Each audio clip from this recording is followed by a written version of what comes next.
മന്ത്രി കെ രാധാകൃഷ്ണൻ ആലത്തൂരിൽ നിന്ന് MP ആയി കേന്ദ്രത്തിലേക്ക് പോകുമ്പോൾ രസകരമായ ഒരു സംഭവം ഓർമ്മ വരികയാണ്. അത് വേണമെങ്കിൽ മന്ത്രി കെ രാധാകൃഷ്ണനും പരിശോധിക്കാവുന്നതാണ്. അങ്ങനെ മന്ത്രി കേരളത്തിൽ മന്ത്രിയായിരുന്നു കൊണ്ട് കേന്ദ്രത്തിൽ MP ആയിരിക്കാൻ പറ്റുമോ? അങ്ങനെ ഒരു ചരിത്രമുണ്ട്.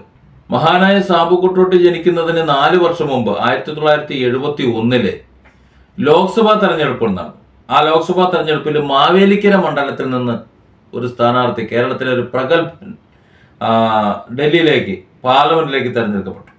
R ബാലകൃഷ്ണപിള്ള എന്നായിരുന്നു അദ്ദേഹത്തിന്റെ പേര്. ഏതാണ്ട് ആ കാലത്താണ് അടിയന്തരാവസ്ഥ. ഇന്ദിരാഗാന്ധിയാണ് ഇന്ത്യ ഭരിക്കുന്നത്. അച്യുതമേനോൻ കേരളം ഭരിക്കുന്നു. കോൺഗ്രസിന്റെ പിന്തുണയോടുകൂടിയാണ് കേരളത്തിൽ ഭരണം എന്നതുകൊണ്ട് K കരുണാകരൻ ആഭ്യന്തരമന്ത്രിയായും ചുമതലയേറ്റ് പ്രവർത്തിച്ചു വരുന്ന കാലം. സാബു കുട്ടോട്ടി ജനിച്ച് 7 മാസത്തിന് ശേഷം, അതായത് 1975 ഡിസംബർ 26 മറ്റൊരു അത്ഭുതം കൂടി സംഭവിച്ചു.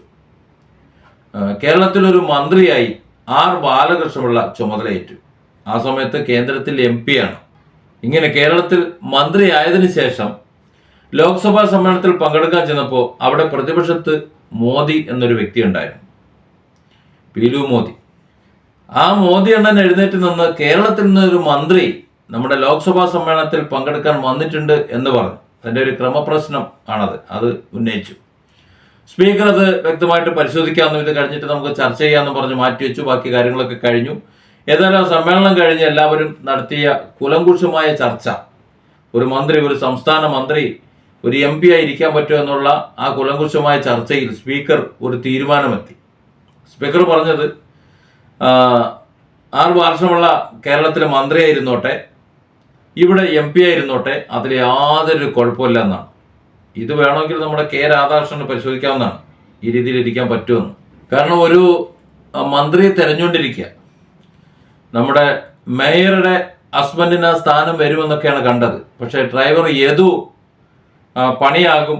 അത് CPM-നും മൊത്തത്തിലും CPI-ക്കും എല്ലാവർക്കും, ഇടതുപക്ഷത്തിന് മൊത്തം പണിയായിക്കൊണ്ടിരിക്കുകയാണ്. സത്യത്തിൽ യദുവിനോട് ഉടക്കണ്ടായിരുന്നു എന്നുള്ളത് മന്ത്രിയും മേയറും ഒക്കെ ഇപ്പോൾ ചിന്തിക്കുന്നുണ്ടാവും, അല്ലെങ്കിൽ CPM ഒക്കെ ചിന്തിക്കുന്നുണ്ടാവും. അതാണിപ്പോൾ സച്ചിൻ ദേവിന് മന്ത്രിസ്ഥാനത്തേക്ക് ഒരു പാരയായി വന്ന് നിൽക്കുന്നത്.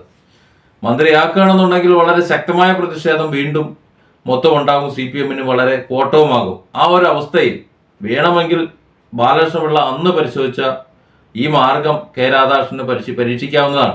കാരണം കേസോ കാര്യങ്ങളോ എന്തെങ്കിലും വന്നാൽ കേരളത്തിൽ ആഭ്യന്തരം കൈകാര്യം ചെയ്യുന്നത് അറിയാമല്ലോ എങ്ങനെയാണെന്നുള്ളത്. അതിൻ്റെ ചട്ടപരിശോധനയും മറ്റു കാര്യങ്ങളും ഒക്കെ പരിശോധിക്കാൻ, അല്ലെങ്കിൽ കേസോ വഴക്കോ വന്നാൽ അതൊക്കെ പരിശോധിക്കാൻ നമ്മുടെ ആഭ്യന്തര വകുപ്പിന് അന്വേഷണമൊക്കെ നീട്ടിക്കൊണ്ട് കുറേ കാലം കൊണ്ടുപോകാൻ പറ്റും. അങ്ങനെ കൊണ്ടുപോയി അവസാനം ഒരു 1-2 കൊല്ലം കഴിയുമ്പോൾ വേണമെങ്കിൽ അപ്പോൾ രാജിവെച്ച് MP സ്ഥാനമായി തുടരുകയും ചെയ്യാം.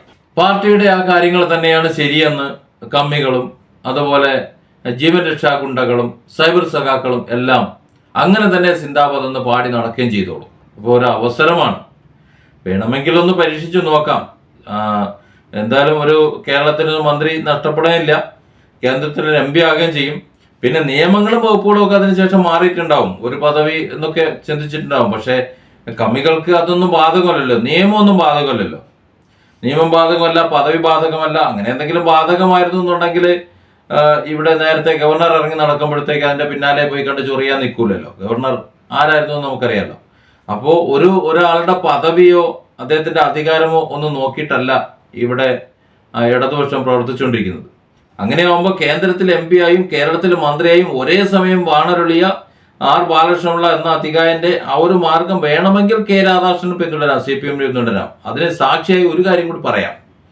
കാരണം ഈ കാലയളവിൽ ഈ മന്ത്രിയായി MLA ആയിരുന്ന ഇതേ കാലയളവിലാണ് ഇടമുളയ്ക്കൽ പഞ്ചായത്തിന്റെ പ്രസിഡന്റായും കൂടി ബാലകൃഷ്ണപിള്ള ഉണ്ടായിരുന്നത്. അപ്പോൾ 3 പദവിയാണ്.